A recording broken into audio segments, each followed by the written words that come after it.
Okay, and we do have Bernard on the line, so if you want to formally introduce him, then we can keep moving forward with the call. Thanks. Thank you, Lisa. You know, I every time I'm asked to introduce Bernard in a formal or an informal setting, it's always so tough because there's so many things, so many great things about him professionally, and I believe so many great things about him personally. He's just such a terrific guy. I, for one, am excited to see him, and I know I speak for everyone at Golden Boy when I tell you all that we're very proud to be in business with him, and we look forward to seeing him next week. Bernard Hopkins. Yes, thanks, Bruce, and Lisa and everybody. And I know Kelly is feeling under the weather. She came to Philly. She didn't feel too good then, so I'm not really surprised, but I hope she gets better. I'm here, and I'm ready to go, Bruce, and everybody that's listening. And, you know, good to be back home in Atlantic City where my first fight was at in 1988. And, you know, been there a few times, but, you know, to come there again at this stage is pretty is pretty exciting. It's pretty exciting in a lot of ways. And you know, this never gets old for me. And that's when the love is still there and the energy is still there, because this never get old for me. And you know, you can't do it all your life, but it never gets old. And when it gets old, it gets kind of through the motions. And when that happens, then there's, you know, it can't be nothing negative and positive come out of that. So, but I'm looking forward for next Saturday to again continue to add another page to this this long book. And our first question comes from Dan Raphael with ESPN. Hello, Bernard. Hey, Dan. How you doing, man? I'm good. My question for you, Bernard, we've been on a lot of these calls, but usually on these calls you're fighting, you know, either challenging for a world title or you're fighting a big name. You yourself have said leading up to this fight, admittedly, it's a mandatory. You need to get it done in order to get a bigger fight. I wonder from you, Bernard, because this is probably your least recognizable opponent in, I couldn't even tell you how long. How do you still get up for this kind of fight, knowing all the huge fights that you've had in your career? Because I know that it's light at the end of the tunnel. And in this case, there's what I consider a super fight at the end of this tunnel, whether it's my division or some other division. But I know one thing, Dan, is you before you get to the Tootsie Roll, you gotta do a lot of licking, and that's not in a disrespectful way, but it's in a way of knowing that, you know, you got to get through the prize before you know you get down the end of that box of the Cracker Jacks and you get the prize. But you know, you got to get through these things. These things is part of the business, whether you like it or not. And I'm going to Atlantic City like it's a super fight, knowing that I have to be on my A game no matter who I'm fighting at this stage in my career, especially when the opponent is not really known in the States like myself. So is that then, I was going to ask, that's what motivates you to do the running in the morning, to do all the things you need to do to prepare for the fight, even though it's not, you know, a Trinidad, a Pavlik, a Tarver, whoever across the ring from you? Yeah, because those guys is long gone. And you know, a lot of my era, you know, I'm in the second era of somebody else's era. I'm in the Broner and the Danny Garcias and other fighters I can mention era. I extended the era of my era to this era, and I just have to just go ahead and just go in there with that youthful thinking, with the body that you and a lot of other reporters that's listening reported, you know, my lifestyle. I mean, I don't think nobody really, if they look at it, be surprised that I'm really here. That I guess they'd be surprised why I'm still doing it, because I shouldn't mentally, physically be motivated to do it anymore. But that's not necessarily true when it comes to Bernard, because I'm ready. I'm ready, and I'll always be ready, and I will never go in the ring without being prepared physically and mentally. And so I look at myself ending my career with a super fight, and people is going to remember that. But this here, to me personally, it's not a super fight in boxing, but it's a super fight to me because there's no other fight. If this fight is not completed the way it should be with Bernard Hopkins or with myself. So I know how important it is for me to go to that, get to that again, that Tootsie Roll at the end of the tunnel, that prize. that things you got to work through. This is just an obstacle. And them obstacles can be kind of nagging sometimes. And I got to get through the obstacles. And the obstacle is what it is. It's there. And, you know, I had 20 of them, Dan, you know, and I wanted a lot of fights. But the mandatories came up, and I wound up breaking records and setting records. And didn't even know I was doing it until I got close to it, and somebody reminded me from the boxing historic world. So I just want to keep. It ain't gonna be too long, but just get past this one, and then I have the freedom by the rules to be able to at least have multiple months to be able to make some big fights in between. Not waste time looking for one, but at least knowing that there'll be one on the horizon. Well, I'll just end with this thing. You mentioned you're still around. This week, the Boxing Writers Association made their Hall of Fame votes, and two guys much younger than you beat years ago, Felix Trinidad and Oscar De La Hoya, were on the ballot, and you're still here, champion. Congratulations. That is something. I read that. Thanks a lot, Bernard. All right. Our next question comes from Lem Satterfield with RingTV.com. Hey, B-Hop, how you doing? I'm doing good, man. Relax, sitting back just on these interviews before I hit the gym at 3. No, I just had one question. You mentioned something I thought was interesting. You said it's a curse to be a slick boxer today.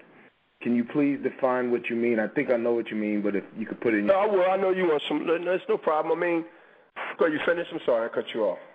No, that's it. That's what I wanted to do. Well, I just been hearing and seeing things for the last couple of years, and I just been kind of like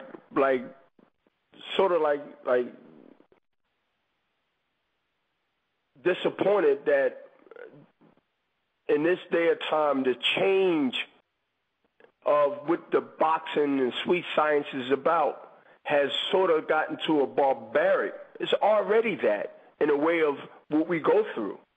But when you take away the skill and you take away the slick and you take away the boxing ability and say that's not entertainment and that's not entertainment, then to me it's like trying to erase a culture that you know that dominated the sport way back then, where you were slick. And I'm talking about black fighters. Yes, I said it. Yep. I'm talking about black inner city African-American fighters. I'm not talking about a Mexican fighter.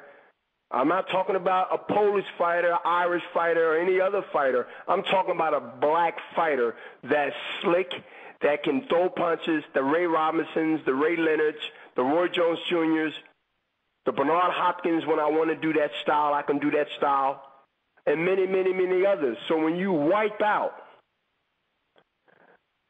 the concept and put that out there and feed that to the public and to the world that want to pay for fights and watch fights, they look at the fight and be turned off, not looking at the skill to hit and not get hit, to take a guy's weapon and use it against him. And they started saying, well, I like the Torio Gaddy and the Mickey Ward fight. Great guys. They need to be in the Hall of Fame. If they're not in there, they fought bloodbaths. But I didn't see skill. I seen heart. I seen don't duck.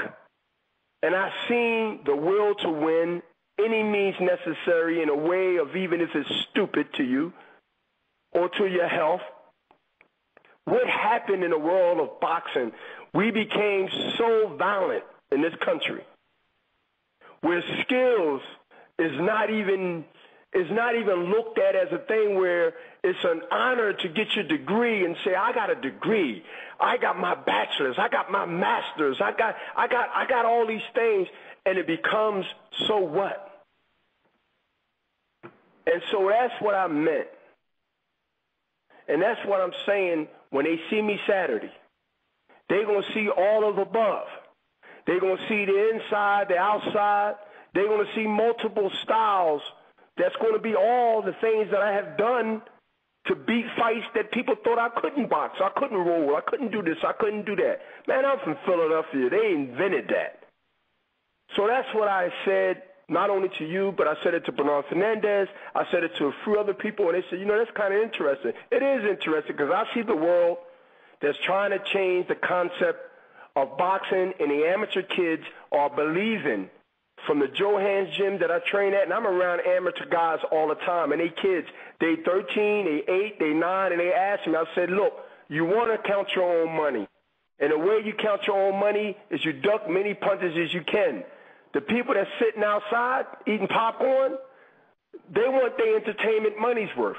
Be entertaining, but understand that it's life after boxing. It's a conversation, hopefully, after boxing. So the moral of the story is, when you target that it should be a rock'em sock'em robot and boxing skills and being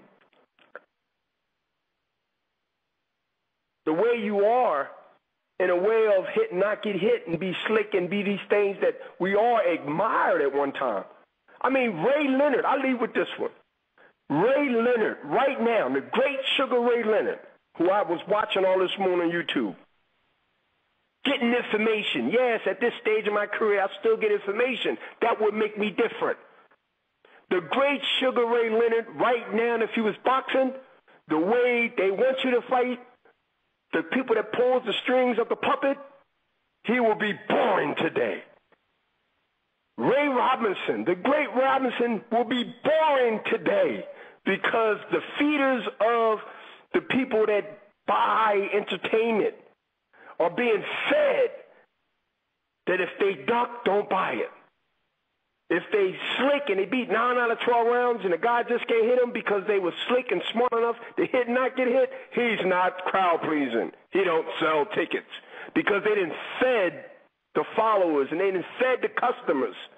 The customers will drink anything you give them if it's promoted right. So that's my long answer. Or my long question. That's my long answer to your short question. No, I knew. I kind of had an idea what you were saying. I just wanted to ask you one. But I wanted to get a bit more passionate with it to tell you how I feel because when I hear commentators, when I hear certain networks, when I'm in the know and I'm ear hustling, and I'm hearing these things, I'm like, they got to be. They're not telling their kids ain't boxing. They family ain't in that ring. They ain't in college or going where they going. But who cares about somebody else's kid or somebody else's child? I was told, again, I'm in the world, but I'm not from the world. I'm of the world, but I'm not in this world. I'm in the era where if you duck, it's bad. Are there any specific fights or fighters? Don't duck is good. Are there any specific fights or fighters that you bring that come to mind? What are you talking about? Any fighters that don't duck or whatever? What are you talking about? No, I'm saying, are there any? I don't know like any fighters that come to mind and what like and what you're talking about. When today, fighters today. Well, it's you got the Triple G. You got, I mean, you're looking at a couple of guys that's out there that's, because they punching and they're not using skills and they just throwing things. I mean, they made a big deal about the guy, Donna Stevenson, being a fighter, being a guy that can box a little bit. You seen that fight, right? Yep. All right. One of the conversation is, he got another arsenal to his game. He can box. You remember that? Yep. All right, now you're getting good now. You ask me a question, you go there, I'm going to go there. Why is that so significant? Why was that so important? If you're a fighter and you're a boxer, or you're a boxer or a fighter, why is it so shocking that a guy, he can box too? Because y'all was sold on not only just the big punch with Chad Dawson, whether it was legit or not legit, whether it was just a one-hit wonder or whatever, but they want him to fight and everybody else to fight that way in today's society.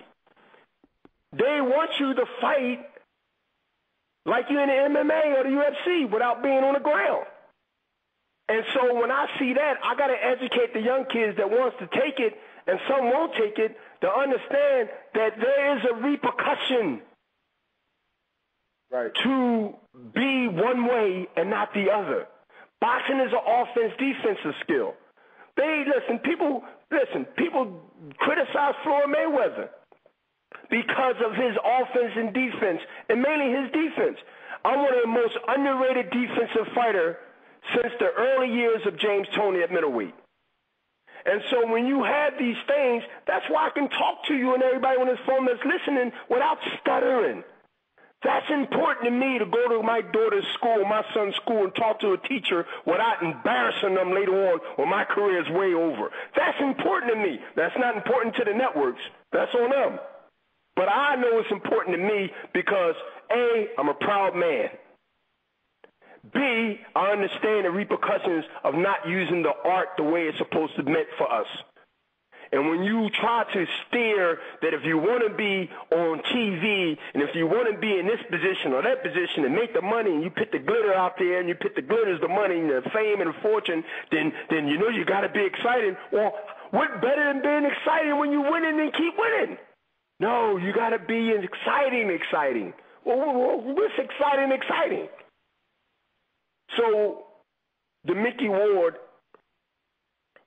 and Torio Gatti saying that HBO showed for the last couple of days or weeks, my fear is going to entice and encourage the young fighters and the amateurs and the young pros to understand the sweet science of boxing. The great late Bowie Fischer, the Smokey Wilson is still in greater force since 1978. Hit and not get hit.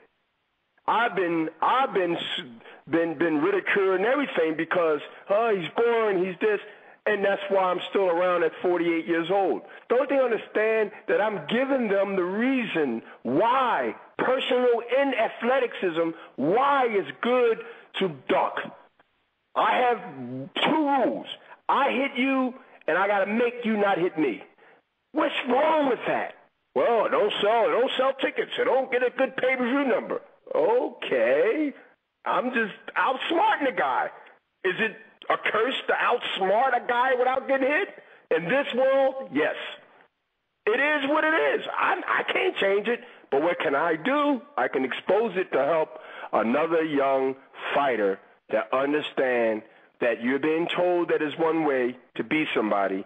I'm telling you there's multiple ways to still be the guy that you set out to be. And I'll close with that. Nard, thanks a lot. I appreciate it. See you next week. Bye. Have a good day, y'all. Bye. Thanks, Bruce. And Bernard, Bruce, do you want to make a closing comment? And then Bernard, make a closing comment before we hang up the phone. Oh, okay. Want me to do it first? I'll just do it real quick. Yeah, you go first. First. First of all, thanks for being on. Thanks for giving me the time. Of course, next week, another chapter. Hope everybody come out to see it. If you can't, it'll be on Showtime Championship Boxing. I believe I get on at 10, 10:45 or 10:30. And undercard is great with Gabriel Rosario and also Quillis, the middleweight champion. So, Kid Chocolate, let's come out, support it. Tickets doing very well. Lisa, thank you. Everybody is listening, thank you. And I'll see you next week.